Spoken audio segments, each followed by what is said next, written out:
সম্মানিত সদস্যবৃন্দ, আপনাদের সকলের দৃষ্টি আকর্ষণ করছি। এখন বর্তমান আমরা দাঁড়িয়ে আছি, এটাতে গ্রামের নাম হচ্ছে বারোবাড়িয়া। বারোবাড়িয়া যে যমুনা নদীর ভাঙন কবল এলাকা, যা গত বছর আপনারা দেখতে পেয়েছেন যে বস্তা ফেলানো হয়েছিল।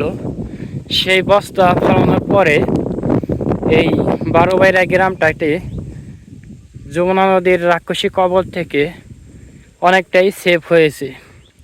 আজকে সেই সরাসরি আপনাদের সামনে ভিডিও উপস্থাপন করছি আমি, হৃদয় জেইস।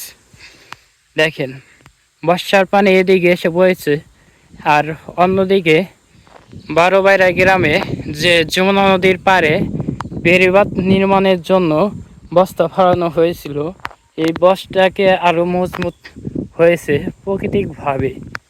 দেখেন, এক বছরে প্রায় অনেকটাই পরিবর্তন এসে পড়েছে। আর যে পরিমাপ ঘাস হয়েছে, কাঁসা হয়েছে, আশা করি এবার আর বর্ষায় ভাঙার কোনো সম্ভাবনাই নেই। এই হচ্ছে বারোবাড়িয়া সেই যমুনা নদীর পাড়ের অপরূপ সৌন্দর্য, যা দেখলেই মনটা ভরে যায়। বিশাল বড় যমুনা নদীর পাড়ে দেখেন বর্ষার পানি থই থই করে এসে পড়েছে। আর এই হচ্ছে যমুনা নদীর বেড়িবাঁধের চিত্র, বারোবাড়িয়া গ্রাম।